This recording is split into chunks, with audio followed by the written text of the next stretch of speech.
buhay na ating nakikita. May pamilya na ginagawang buo at perpekto ang tahanan. May ina at ama na laging nakangiti, ngunit may bigat na responsibilidad na dinadala. Sa storyang ito, may ina na kandakuba sa paglalaba, kamay na mamaga at ama na handang mamasada, umulan man o umaraw.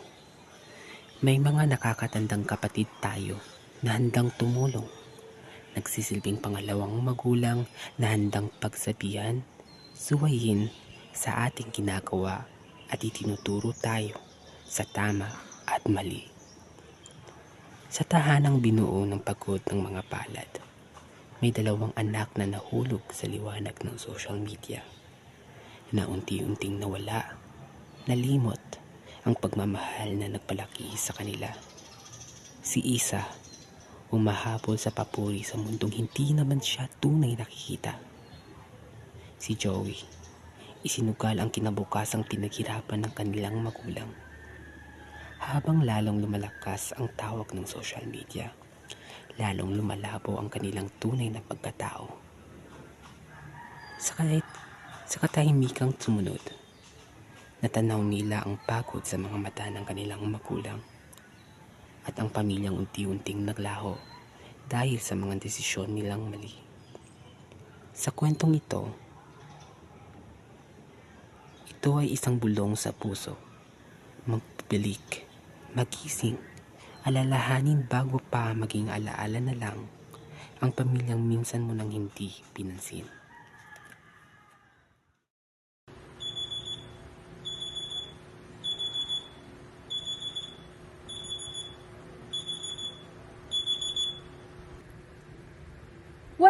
Likes lang? Ilang araw ko pinag-isipan yung post to. Nakakainis. Isa, Joey, halina kayo. Kumain na tayo. Mamaya na! Hoy, mamaya pala may parcel ako galing sa Shopee. Pakibayad naman. Kasi yung pera ko gamitin namin next week pang beach. Pati yung yung bag ko, wag mong galawin ha.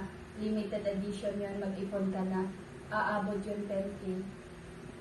Aba, parcel mo tapos ako yung magbabayad.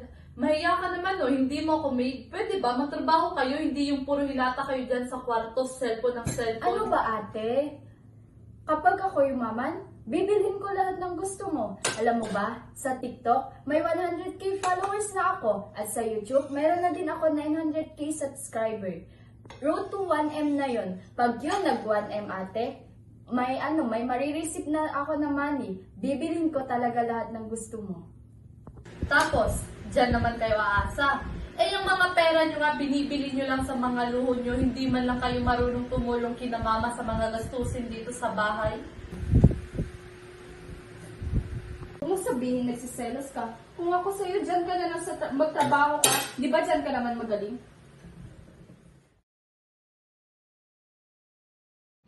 Hi guys! For today vlog, dumating na yung parcel ko. Tumpik-tumpik pa, i-unbox na natin.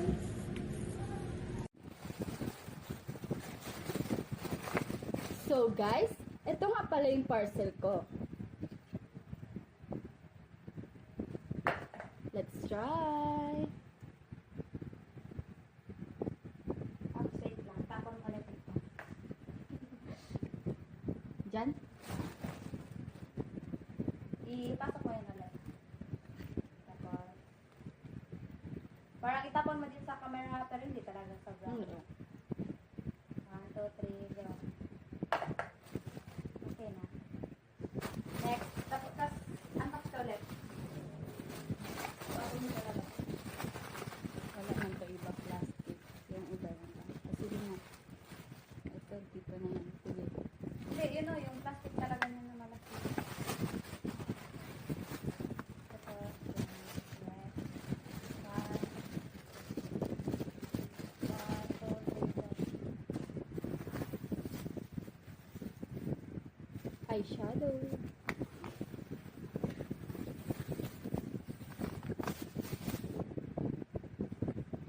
So, ito na nga yung mga parcel ko. See you for my next vlog.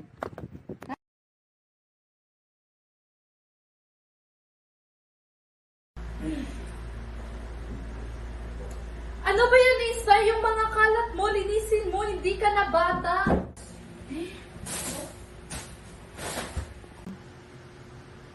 Ano ba ate?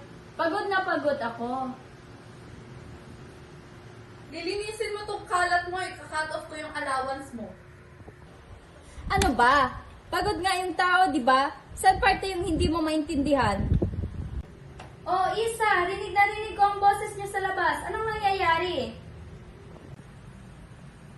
Ay, wala po, ma. Ah, ganun ba? May pansit ako dito. Magpupunan muna tayo. Galing ito sa amo ko. So yan, nilalaman na kayo ng social media. Ano ka ba, ate? Dito naman ako kumukuha ng pambaon ko everyday, ha? Anak, parang mamaya ka na mag-cellphone. Kumain ka na muna. Ang payat mo na, oh. Ay, ma. Bukas pala may gala kami. Pahingi naman po ng pera. Oo nga, anak. Wala pa kaming pera ngayon. Sa Sabado pa ako ulit makakalaba kay Aling Nena.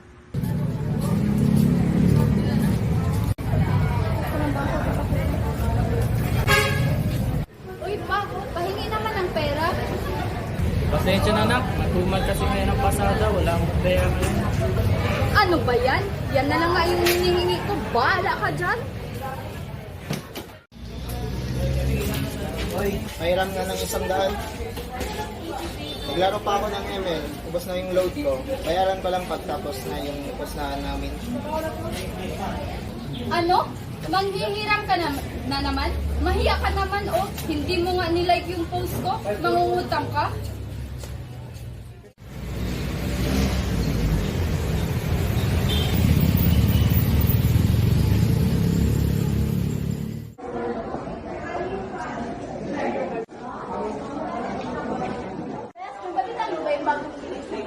Oo, yung 17 ano. Oo, Pro Max. Ibang ganda.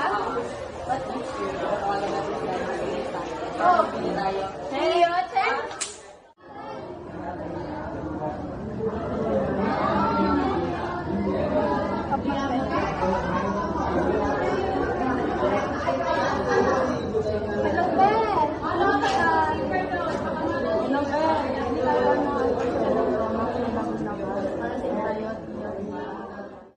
Magagalit kasi si ate eh. Ben, magkita tayo ng ayos mo ate mo. Huwag kang maniwala sa ate mo.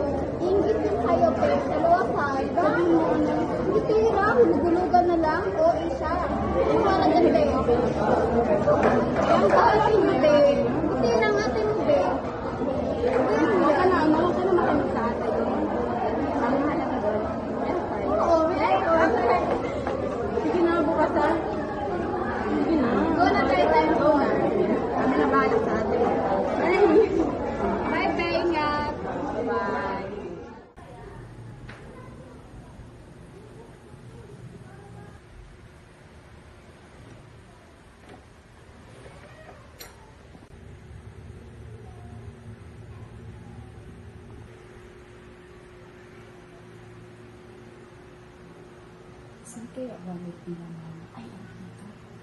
Isa!